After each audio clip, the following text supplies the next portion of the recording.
Hamas اور اسرائیل میں جاری جنگ جہاں شدت اختیار کرتی جا رہی ہے، وہیں لبنانی مزاحمتی تنظیم حزب اللہ نے بھی اسرائیل کو مشکل میں ڈال رکھا ہے۔ حزب اللہ نے تازہ حملہ کرتے ہوئے اسرائیلی ڈرون کو مار گرایا۔ اسرائیلی فوج نے اس بات کی تصدیق کی ہے کہ لبنان کی مزاحمتی تنظیم حزب اللہ نے صہیونی ڈرون مار گرایا۔ اسرائیلی فوج کا کہنا ہے کہ حزب اللہ کی جانب سے لبنان میں زمین سے فضا میں مار کرنے والے میزائل سے اسرائیلی ڈرون کو نشانہ بنایا گیا۔ اسرائیلی فوج کے مطابق لبنان میں اپنے ڈرون کے نشانہ بننے کے بعد اسرائیلی فضائیہ نے لبنان کے میزائل لانچ سائٹ پر بھی حملہ کیا۔ حزب اللہ نے اسرائیلی فوج کے جاسوسی کے اڈوں پر بھی حملہ کر دیا۔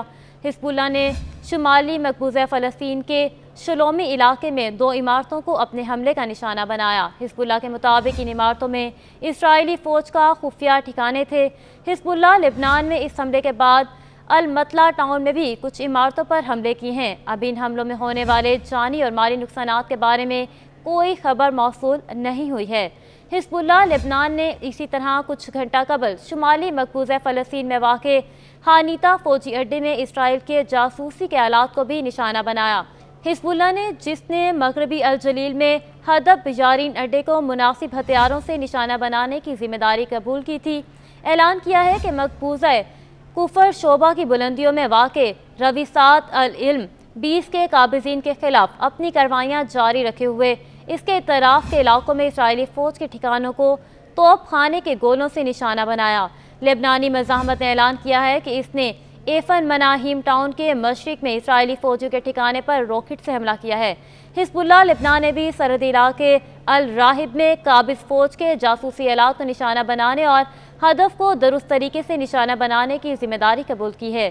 یاد رہے کہ 7 اکتوبر کو اسرائیل کی جانب سے غزہ پر حملے کے بعد سے لبنانی مزاحمتی تنظیم حزب اللہ اور اسرائیلی فوج کے درمیان لبنانی سرحد کے قریب جھڑپیں جاری ہیں۔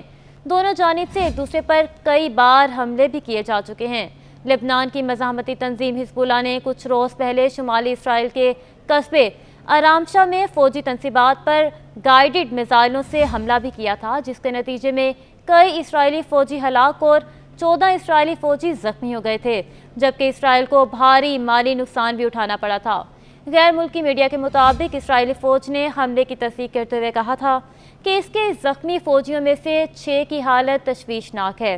حزب اللہ کا کہنا تھا کہ اس نے شمالی اسرائیل میں گائیڈڈ میزائلوں اور ڈرون سے اسرائیلی فوجی تنصیبات کو نشانہ بنایا۔ حزب اللہ کا کہنا تھا کہ اسرائیلی فوجی تنصیبات پر حملہ عین البال اور شہابیہ میں مزاحمت کار سپاہیوں کی شہادت کا بدلہ لینے کے لیے کیا گیا تھا۔